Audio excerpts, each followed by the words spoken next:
Sir నమస్తే sir. Duddilla Sridhar Babu గారికి మీరు ఏం వినతి పత్రం ఇచ్చారు, ఏం చెప్పారు? ఒకటి ఎస్ఐ కానిస్టేబుల్ సంబంధించి కానిస్టేబుల్కి 36 ఏళ్ళు, ఎస్ఐకి 38 ఏళ్ళు ఏజ్ పెంచాలన్న ఉద్దేశంతో ఇవాళ మంత్రి గారిని కలవడానికి గాంధీ భవన్కి వచ్చాము. వినతిపత్రం ఇవ్వడం జరిగింది. వాళ్ళు చూస్తాం, మాట్లాడతామని చెప్పి స్పష్టంగా చెప్పడం జరిగింది. ప్రధాన డిమాండ్స్ ఏంటి? ఇప్పుడు ఆ వినతి పత్రంలో మీరు ఏమేమి మెన్షన్ చేస్తారు ఒకసారి? అంటే వాళ్ళ ఎస్ఐ కానిస్టేబుల్ నోటిఫికేషన్ ఇచ్చారు, కానీ అన్ని నిబంధనలు పెట్టారు. అట్లా దాంట్లో 4 మీటర్ల లాంగ్ జంప్ బోర్డు పెట్టడం, ఏజ్ ఇచ్చినట్టే ఇచ్చారు. 34 ఏళ్ళు అవకాశం కల్పించి దానికి 32కు తగ్గించి మళ్ళీ విద్యార్థులు చేస్తే మళ్ళీ అదే 34 ఇచ్చారు తప్ప ఏజ్ పెంచలే. ఆల్రెడీ 34 సంవత్సరాల ఏజ్ ఉందని గత 2 ఏళ్ళుగా విద్యార్థులు ప్రిపేర్ అవుతున్నారు. ఆ జియో మురిగిపోయింది. ఆ 2 ఏళ్ళలో వాళ్ళంతా ఇప్పుడు 35, 36కి వచ్చారు. మీరు నోటిఫికేషన్ ఆలస్యం చేశారు కాబట్టి మీరు సంవత్సరంలోగా 2 లక్షల ఉద్యోగాలు ఇస్తామన్నారు.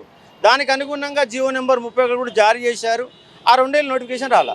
మరి ఏజ్ పెరిగిపోయింది కదా. ఇప్పుడు మీరు 2 ఏళ్ళు చదివినాం. ఈ 2 ఏళ్ల పేరు మీద ఒక్కొక్క విద్యార్థి 2 లక్షల రూపాయలు ఖర్చు పెట్టుకొని చదివారు. ఇప్పుడు అవకాశం లేకుండా చేశారు. మరి ఎటు పోవాలి మేము ఇప్పుడు? అవ్వాలనేమో ముఖ్యమంత్రి గారు, రాహుల్ గాంధీ గారు, ప్రియాంక గాంధీ గారు నిరుద్యోగుల మధ్యలోకి వస్తారు. ఇవాళ నిరుద్యోగులు గాంధీ భవన్కి వస్తే పోలీసులతో నెట్టేసే ప్రయత్నం చేస్తారు. ముళ్ళ కంచెలు వేసుకుంటారు. ఇవాళ మరి వాళ్ళ అధికారం రాకముందు ముళ్ళ కంచెలు వేసుకుంటాం, గాంధీ భవన్కి ఎవరు రావద్దు, పోలీసులో పర్మిషన్ ఉంటారని వాళ్ళు చెప్పలేదు కదా. ఇదే గాంధీ భవన్లో బల్మూరు వెంకట్ గారు నైట్ 2:30 వరకు ధర్నా చేశారు లాంగ్ జంప్ కోసం.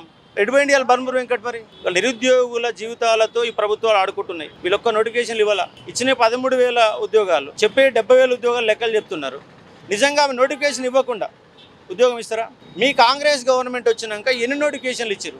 ఉద్యోగాలు ఇవ్వడం కాదు, నోటిఫికేషన్ ఇవ్వకుండా ఎగ్జామ్ పెట్టకుండా ఉద్యోగాలు ఇస్తారు ఎవరన్నా? ఇవాళ వాళ్ళు అన్ని అబద్ధాలు చెప్తున్నారు. సంవత్సరంలో 2 లక్షల ఉద్యోగాలు అన్నారు. ఇవాళ ఈ కాంగ్రెస్ గవర్నమెంట్లో బాగా నష్టపోయిన వర్గం ఏమైందంటే సార్ అంటే నిరుద్యోగులు నష్టపోయారు. వాళ్ళ గురించి ప్రభుత్వాలు ఏం ఆలోచన చేయడం లేదు, కలవనీయడం లేదు. పోలీసులతో నెట్టించే ప్రయత్నం చేస్తున్నారు, లోపల రానియట్లేదు. పర్మిషన్ తీసుకొని లోపలికి వచ్చారు, పోలీసులు కేసు పెడతామని పోలీసులు బెదిరించే ఒక పరిస్థితి. ఏంటి ప్రజాస్వామ్యమా? ఏం నడుస్తుంది తెలంగాణలో? మొన్నటి వరకు నిరుద్యోగులు ఉద్యోగాల కోసం ధర్నా చేసి రోడ్డెక్కారు. ఇప్పుడు చదువుకునేటువంటి విద్యార్థులు కూడా ధర్నాలు చేస్తున్నారు. మరోపక్క దీని మీద ప్రతిపక్షాలు ఏవైతే ఆరోపిస్తున్నాయో బీజేపీ నుంచి రామచంద్రరావు గారు కూడా నిరాహార దీక్ష చేస్తున్నారు. ప్రస్తుతం నిన్న నుంచి మొదలు పెట్టారు. మరి దీని మీద ఇప్పుడు ఫీజు రియంబర్స్మెంట్ కోసం బీజేపీ ఆందోళన చేస్తుంది. జియో నెంబర్ 97 వద్దని చెప్పేసి పాలిటెక్నిక్ విద్యార్థులు ఆందోళన చేస్తున్నారు. అంటే వీళ్ళ పరిపాలన రావడం లేదు. ఏ నిర్ణయాలు తీసుకుంటూ అర్థం కావట్లేదు. ముఖ్యమంత్రి దగ్గర విద్యాశాఖ ఉంటుంది, మరి ముఖ్యమంత్రి ఓళ్ళు కలవాలా? హోంశాఖ ముఖ్యమంత్రి కాడు ఉంటుంది. ఇప్పుడు మా సమస్య పరిష్కారం కావాలంటే ఓళ్ళు కలవాలా? ఇప్పుడు శ్రీధర్ బాబు గారు ఏమంటే నేను ఆ సంబంధించిన మంత్రిని కాదంటున్నాడు. మరి సంబంధించిన మంత్రి ఎవరు? మరి ముఖ్యమంత్రిని కలవాలా. ముఖ్యమంత్రి పర్మిషన్ ఇస్తారా? మీరు ముఖ్యమంత్రి పర్మిషన్ ఇస్తలేరు. ఏమంటే కేసులు పెడుతున్నారు. కేసులు పెట్టి మిమ్మల్ని బయటికి రాకుండా చేస్తామని పోలీసులు బెదిరిస్తున్నారు. ఇదేం ప్రజాస్వామ్యం? నిరుద్యోగ సమాజంగా మారుస్తున్నారు. వీళ్ళకి అవగాహన ఉండట్లేదు, స్కిల్ డెవలప్మెంట్ ప్రోగ్రామ్ లేదు. ఆల్రెడీ ఢిల్లీలో జంజీ ఉద్యమం నడిచింది. నిన్న జార్ఖండ్లో ప్రశ్నపత్రాల లీకేజ్ మీద గందరగోళం నడుస్తుంది. దేశవ్యాప్తంగా నిరుద్యోగులు అనేవాళ్ళు మొత్తం అన్రెస్ట్తో ఉన్నారు.